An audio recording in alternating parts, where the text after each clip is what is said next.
Hola, ¿qué tal? Muy buenas tardes. Me presento, soy el doctor Juan Pablo Ornelas Bañuelos, médico radiólogo, egresado del Hospital de Especialidades del Centro Médico Nacional Siglo XXI. El día de hoy las charlas que vamos a hablar, bueno, la primera va a ser ultrasonido en lesiones musculares en deportistas. Me voy a enfocar prácticamente en lo que es lesiones de isquiotibiales, lesiones de cuádriceps, que son las lesiones más frecuentes que nos vamos a encontrar en este tipo de pacientes.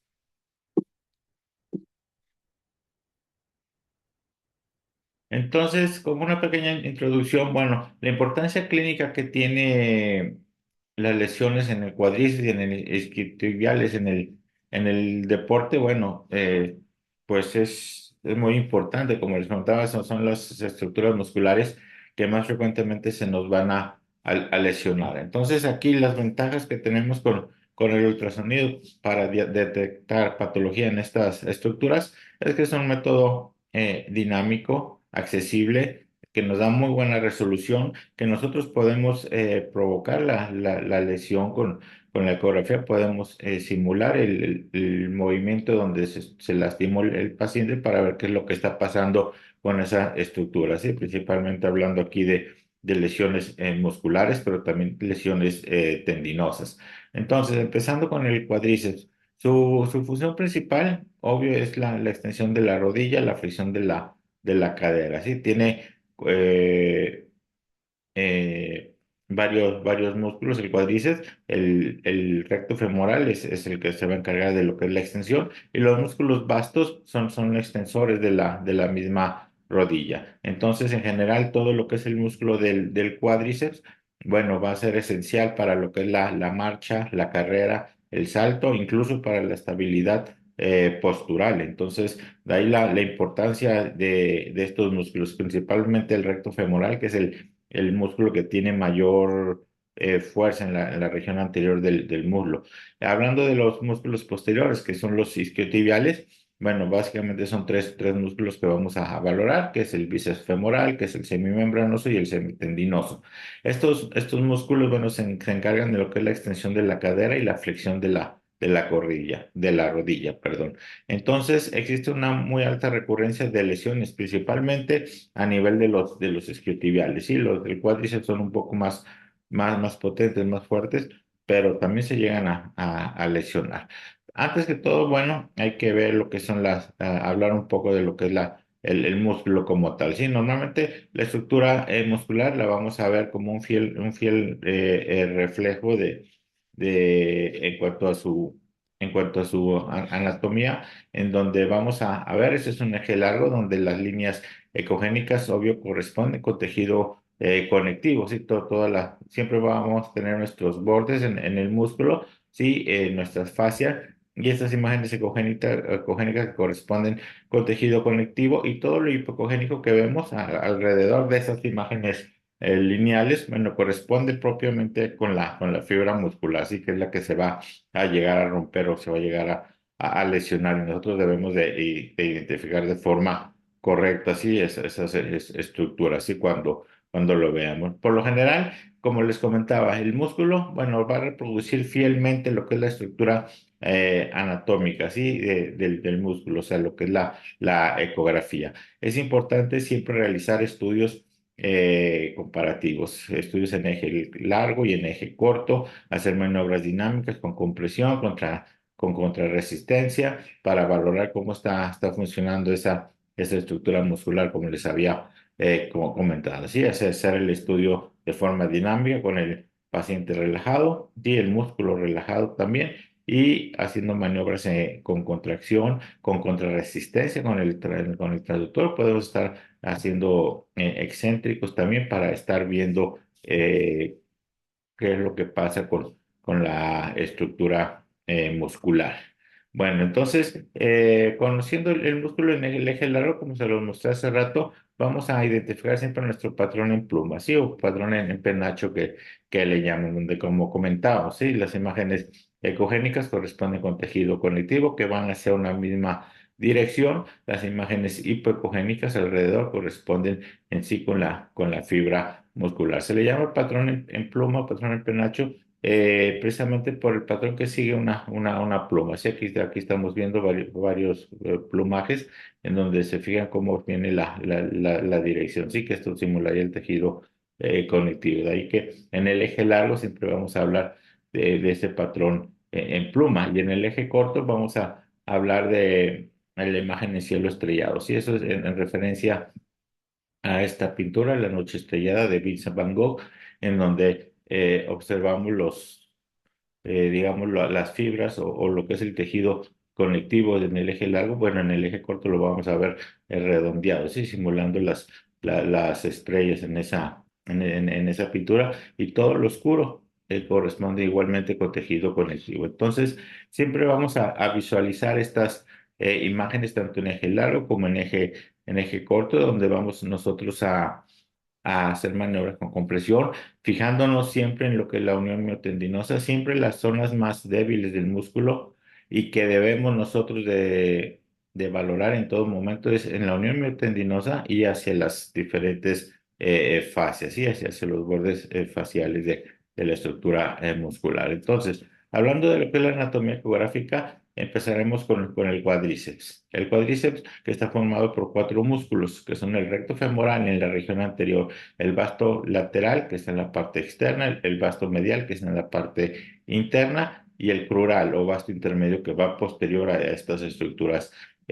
musculares. Sus inserciones, bueno, corresponden a su inserción proximal del recto femoral. Tiene dos inserciones proximales, ¿sí? Una inserción directa que va en la espina ilíaca antero-inferior, una inserción indirecta que corre hacia el borde acetabular, y hacia su borde distal, este recto femoral se va a unir con los músculos vastos para formar un tendón conjunto, que es el tendón del cuádriceps, e insertarse en el borde superior de la rótula, ¿sí? Entonces, igual, siempre vamos a estar haciendo maniobras dinámicas, maniobras en eje largo, maniobras en eje corto, para poderlo identificar correctamente en todo su trayecto, ¿sí? Siempre vamos a valorar todo el trayecto muscular.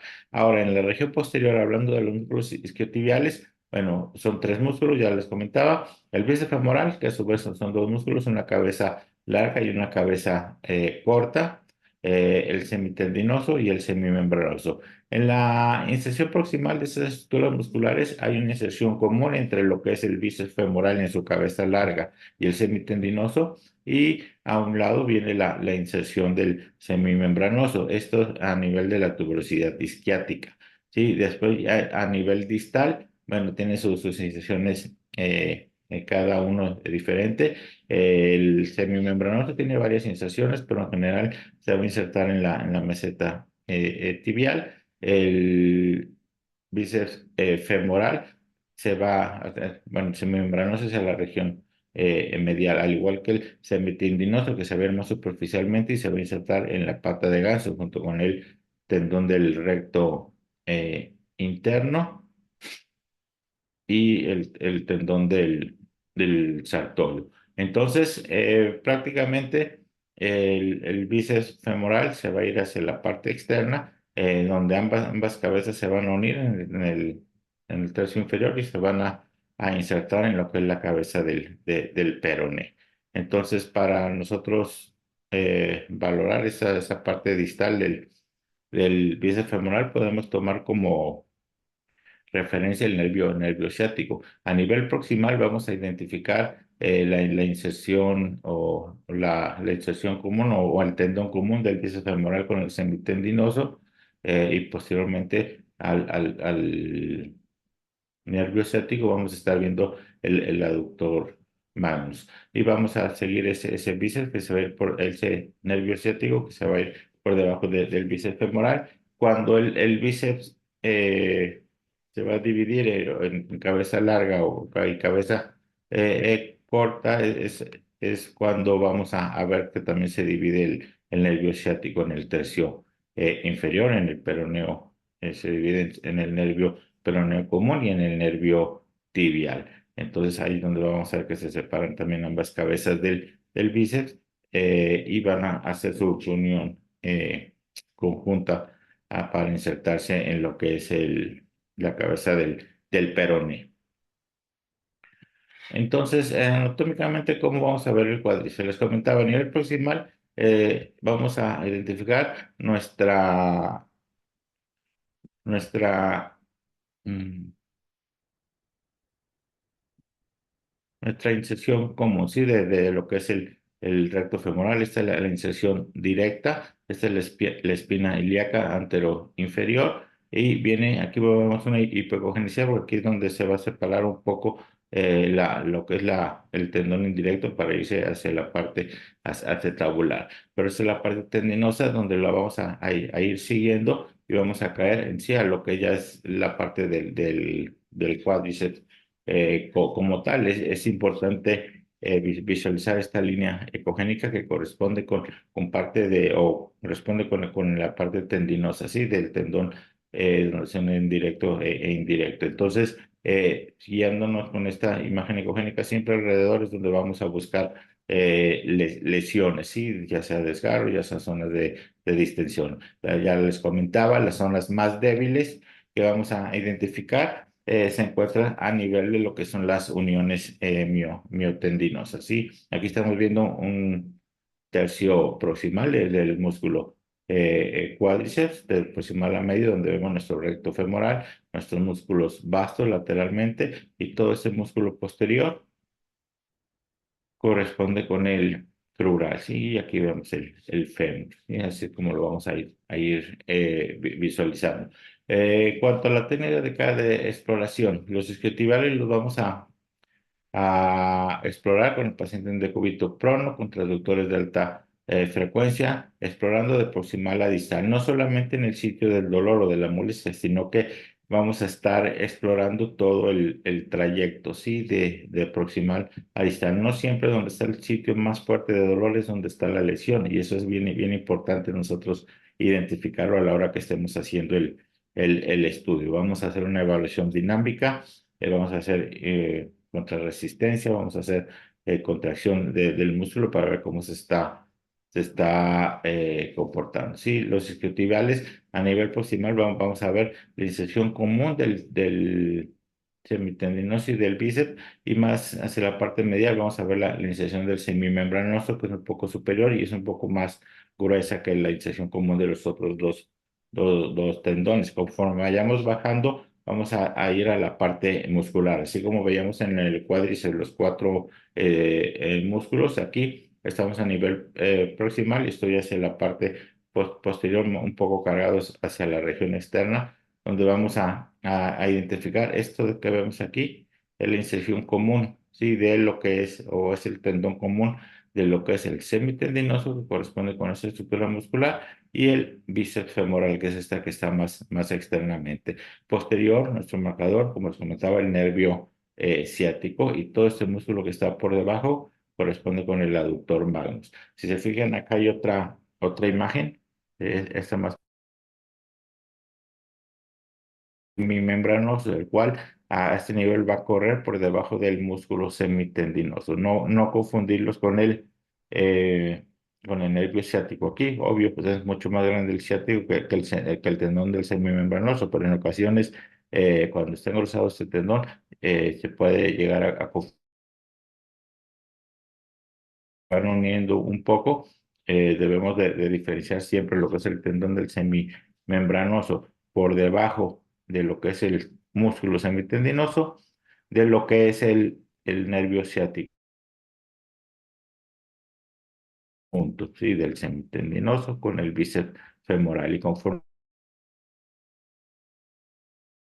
encima de lo que es el nervio ciático. Entonces, es una forma de irlo visualizando. Cuando tenemos lesiones, bueno, también hay que identificar la morfología característica de la fibra muscular. Sí, les hemos estado estudios normales, pero en ocasiones vamos a ver que hay aumento difuso en la congenicidad del músculo, que hay disminución en el volumen. Eso es en pacientes mayores principalmente, donde vemos como en este caso el cuádriceps está aumentado de congenicidad. Se fijan cómo todo lo que es el tejido conectivo está abarcando prácticamente todo el grosor del recto femoral.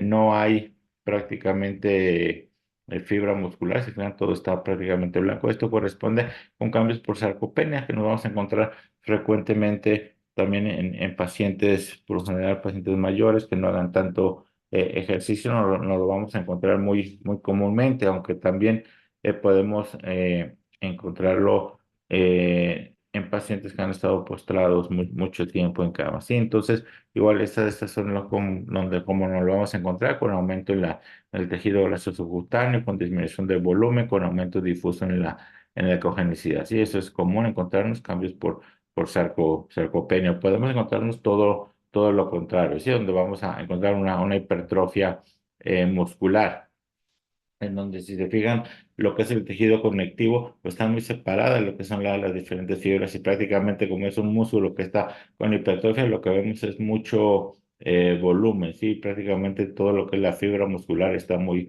gruesa y está separada por pequeñas placas de tejido conectivo, las cuales no están, o más bien están muy separadas unas de otras, y no confundirlas con cambios por contractura, sino simplemente son cambios por hipertrofia muscular. Normalmente existen varias clasificaciones para hablar de lesiones musculares. Sí, lesiones musculares de la clasificación más general, que se clasifica de grados de 0 a 3, en donde básicamente viene lo que es la contractura, la distensión, eso se considera grado 1, los desgarros parciales grado 2 y desgarros completos de grado 3, ¿no? Entonces, normalmente son lesiones que se encuentran a nivel de uniones miotendinosas. Por lo general, cuando hablamos de recto femoral, de bíceps femoral, pues están a nivel de su unión miotendinosa proximal. Sí, por la misma potencia, pues es donde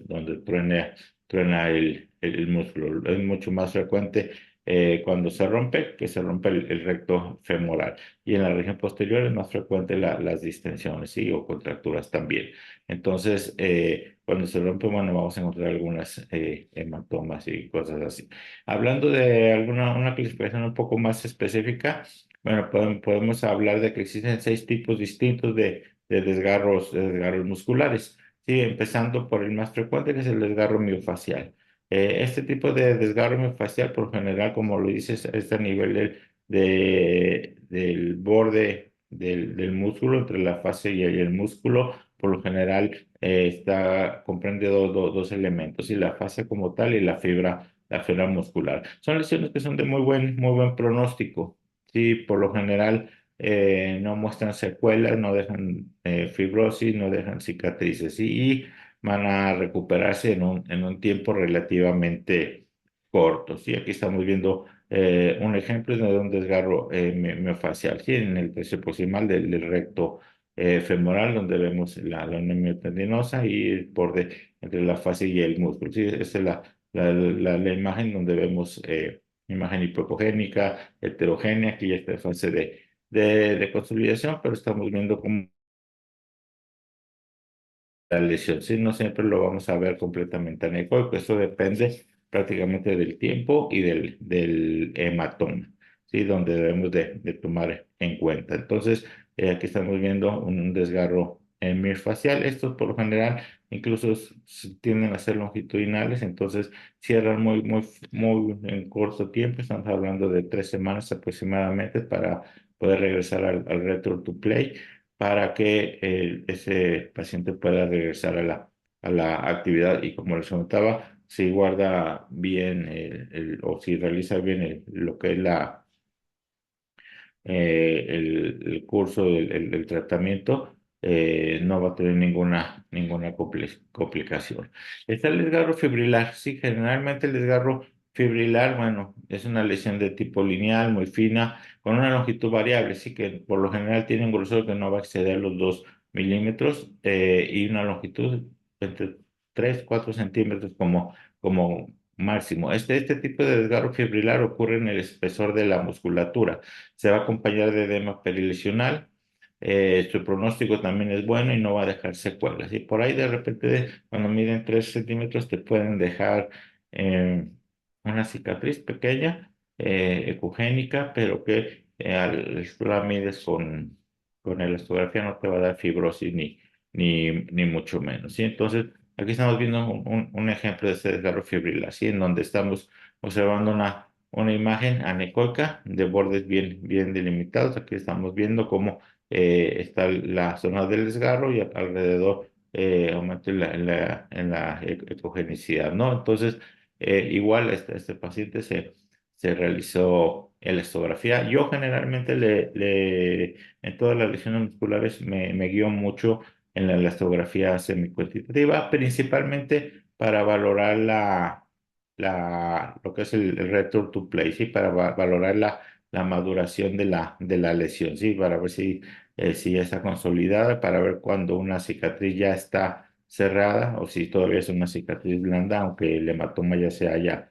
reabsorbido. Y eso es muy importante a la hora de estar eh, informando pues que de cómo va ese paciente. Sí, aquí estamos viendo, explico rápidamente lo que es la elastografía. Existen varios tipos de elastografía. Sí, la elastografía por proporción, la elastografía semicuantitativa, que es esta, la elastografía cualitativa, que donde prácticamente medimos con kilopascales, pero prácticamente con esto es más que suficiente. Actualmente hay estudios donde se empieza a utilizar más también lo que es la elastografía cualitativa, pero se puede hacer una conversión para más o menos hablar de semi-cuantitativa o cualitativa, así hacer una conversión si tú quieres, aquí estamos hablando de metros sobre segundo, tú puedes cambiarlo a kilopascales. Hay una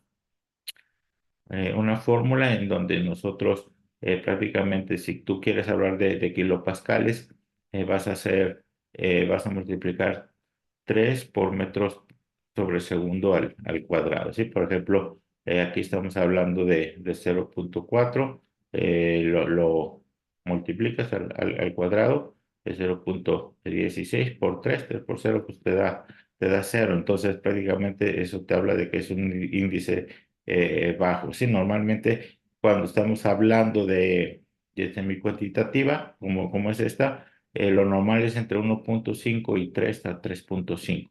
Cuando está abajo de 1,5, como en este caso 0,4, estamos hablando de que existe pérdida en la fuerza, ¿sí? Que está hablando. Sí, en cambio, cuando está arriba de 3,5, bueno, ahí vamos a estar hablando de que hay un aumento en la tensión de esa estructura muscular. Eso si lo traduces a kilopascales, bueno, para hablar de una estructura blanda, bueno, estamos hablando que son menos de 5 kilopascales. De 5 a 30 más o menos es normal. Para hablar de que está dura es arriba de 60, incluso kilopascales. Entonces ahí más o menos vas haciendo la conversión, pero bueno. Yo por lo general simplemente utilizo esa. Estoy hablando de que estamos hablando de que la zona de la lesión, estamos hablando de que tiene 0,4.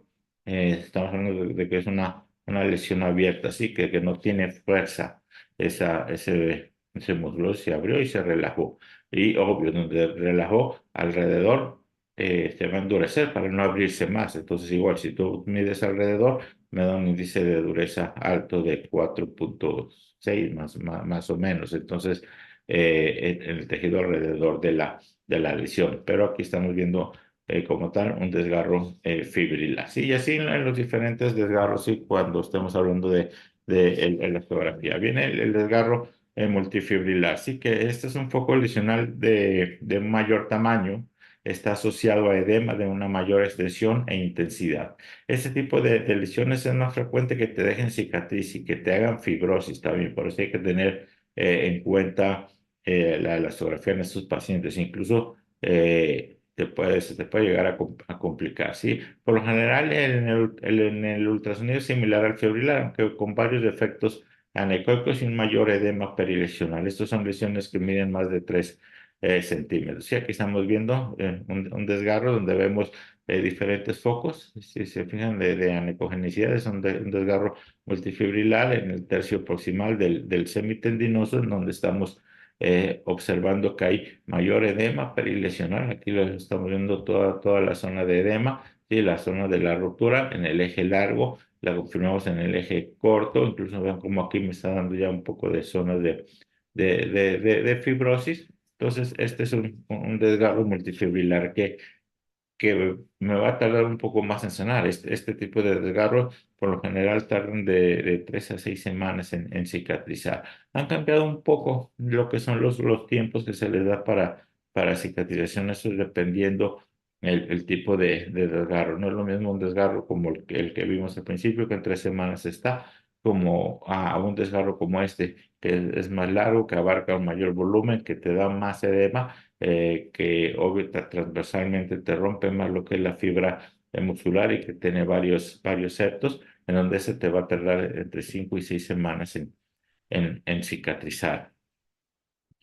Y entonces viene también después el desgarro fascicular, que esa es una lesión de mayor trascendencia. Sí, puede ocurrir en el espesor, puede ocurrir en la periferia. Se acompaña de un compromiso de la fascia con colisión hemática de diferente cuantía, con presencia de hematoma. Sí, está bien definido. Vamos a ver el efecto en el coco, ya grande también, mayor de 3 centímetros, en una longitud variable. Sí, entonces aquí más o menos lo que es la cicatrización nos va a llevar un poco más de tiempo. Sí, algo que es muy importante es de que el valorar en dónde está la zona de la lesión, ¿sí? Donde estamos observando, por ejemplo, este no es lo mismo que se rompa en el cuerpo del músculo a que se rompa en la unión miotendinosa. Si cuando se rompe a nivel de la unión miotendinosa hay que darle todavía un poco más de tiempo para la recuperación, incluso se llegan a tardar hasta 8 semanas en cicatrizar cuando esas lesiones a nivel de las uniones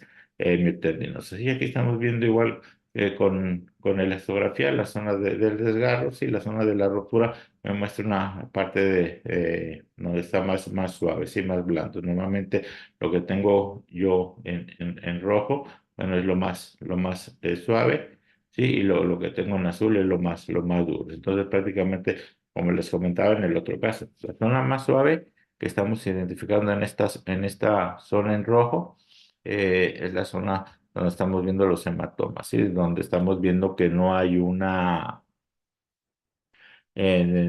hay tensión, sí, ya se relajó el músculo, ¿por qué? Porque está roto. Y la zona de mayor tensión es esta zona,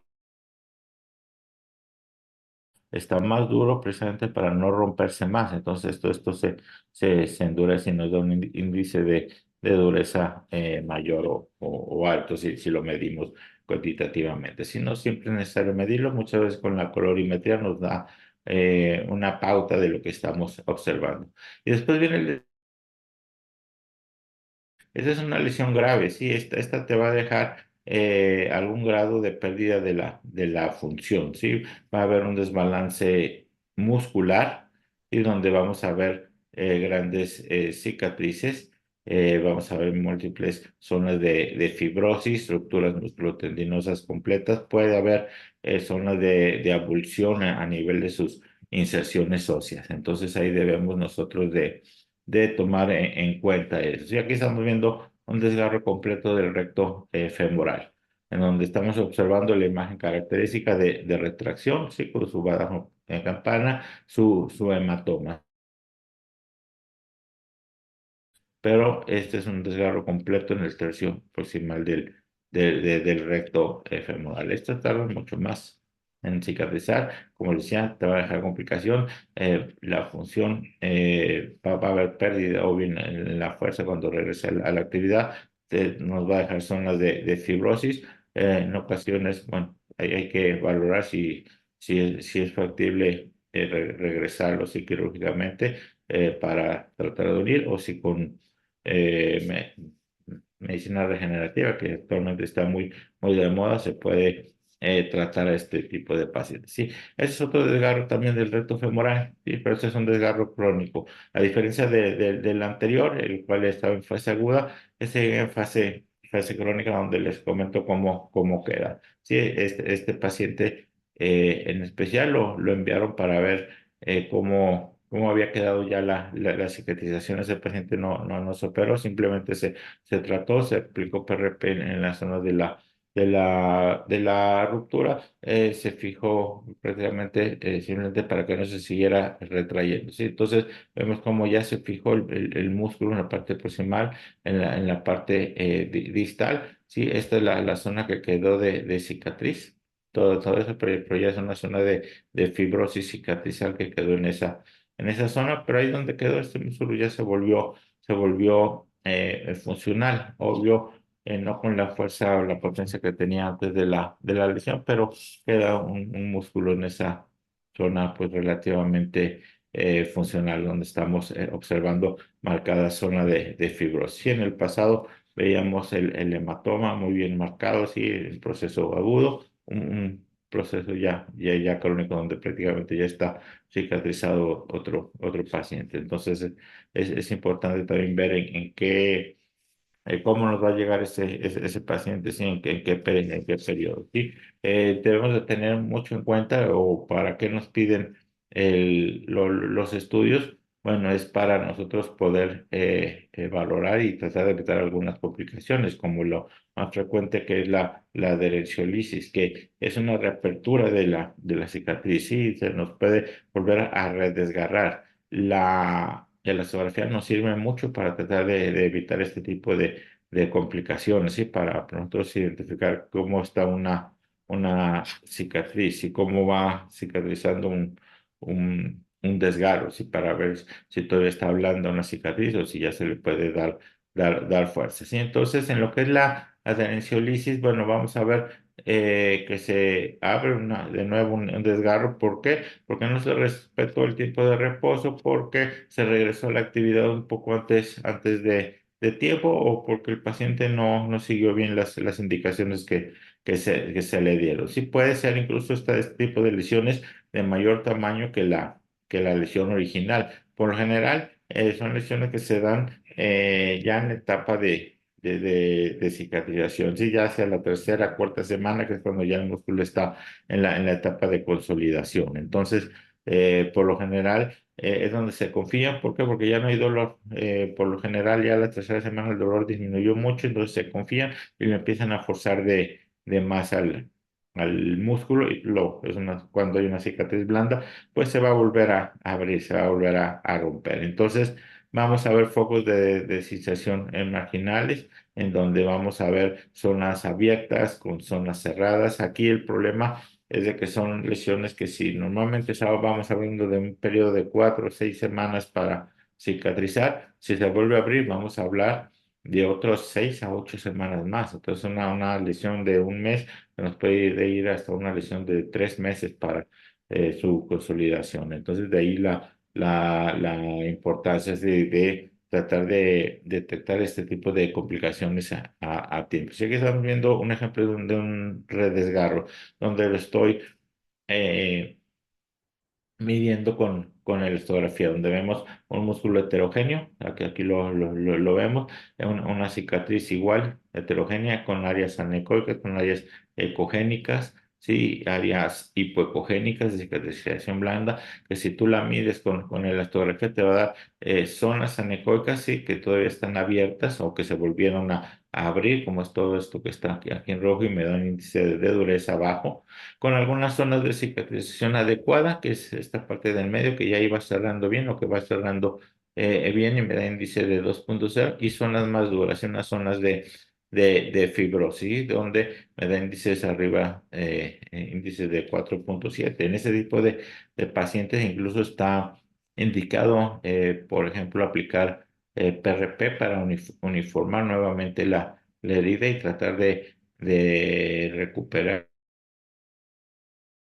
lo que son los tiempos de cicatrización, sí, los tiempos de consolidación. Entonces es muy importante valorar eh, esos desgarros con ecografía.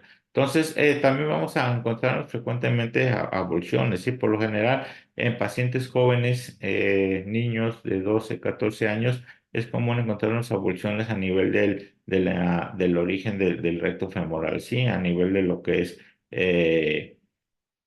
la espina ilíaca antero inferior, hablando del recto, de la tuberosidad isquiática, hablando del bíceps femoral o semimembranoso. ¿Sí? Entonces, siempre hay que diferenciar una tendinopatía crónica como tal de una evolución, de una ruptura. Sé que estamos viendo una inserción proximal del recto femoral, donde estamos viendo nuestra espina ilíaca anterior inferior, estamos viendo nuestro tendón engrosado y heterogéneo, y como estamos viendo una imagen anecoica, es la iniciación, e imágenes ecogénicas con irregularidad cortical. Si esta es una abulsión clásica, una abulsión característica que nos vamos a encontrar en este tipo de pacientes en donde, como les comentaban, niños de 12, 14 años es muy frecuente encontrarnos este tipo de abulsiones, este tipo de lesiones que nosotros debemos de estar valorando por ecografía. Aquí estamos viendo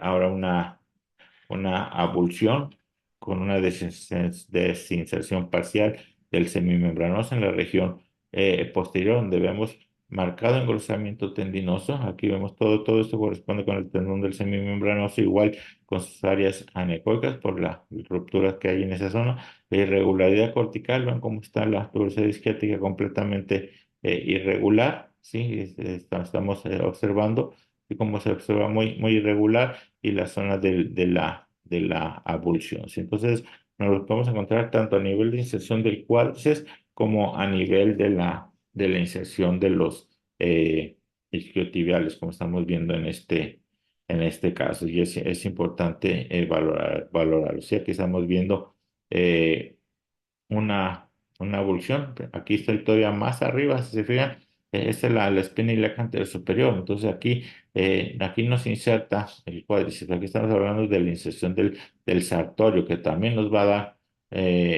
avulsiones. Sí, sabemos que el músculo sartorio, bueno, es un músculo muy largo, delgado y alargado, ¿sí? En el cual igual vemos la cortical irregular, ¿sí? De lo que es la espina ilíaca, en este caso ya es la anterior superior, y vemos la zona de avulsión, ¿sí? Igual la zona de tendinosis, la hipocogenicidad.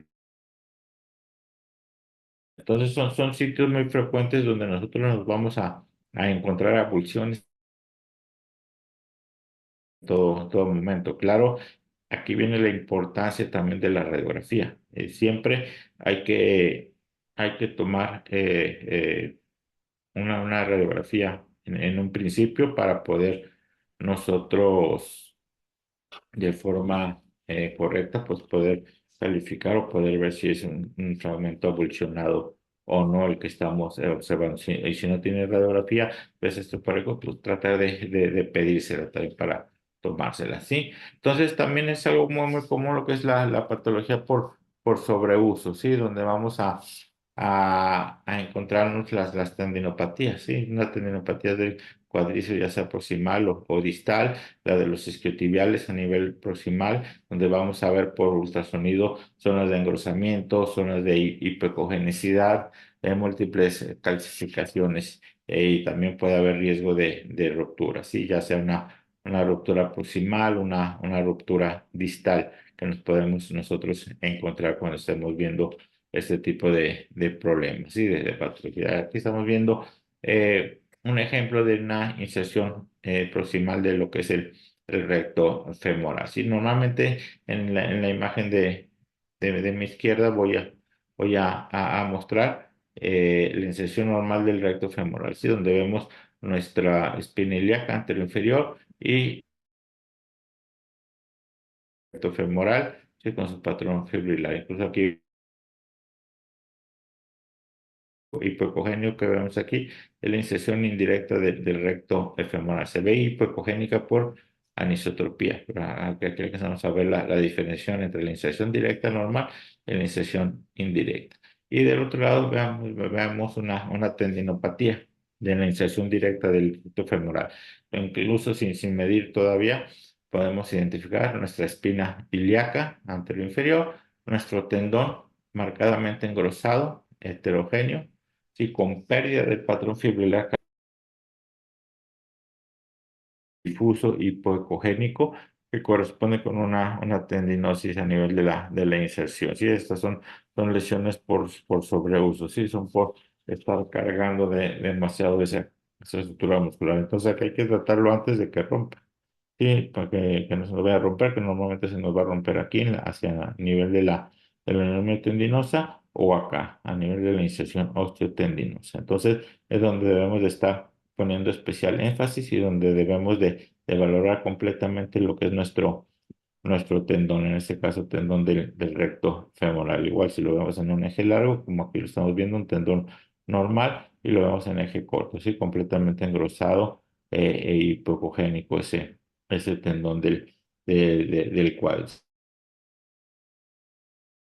viendo siempre nuestros diferentes marcadores anatómicos para poder identificar de forma correcta cuál es el músculo que estamos observando, cuál es la estructura que estamos viendo. Igual, aquí estamos viendo otro ejemplo de una tendinosis cálcica o calcificante a nivel de la inserción, donde vemos nuestra tuberosidad espinoiliaca anterior inferior y múltiples pequeñas calcificaciones insercionales, ¿sí? En donde debemos también de valorar, porque esto hace que sea una inserción más débil. ¿Sí? Aquí estamos viendo una tendinosis difusa y con algunas calcificaciones. Sí, son lesiones por sobreuso que nos vamos nosotros a estar encontrando. Sí, aquí estamos viendo otra tendinosis del recto femoral, pero aquí ya se empieza a romper. Si se fijan hacia su borde posterior, vemos una imagen anecoica, así que corresponde con un desgarro parcial a nivel de lo que es la inserción del recto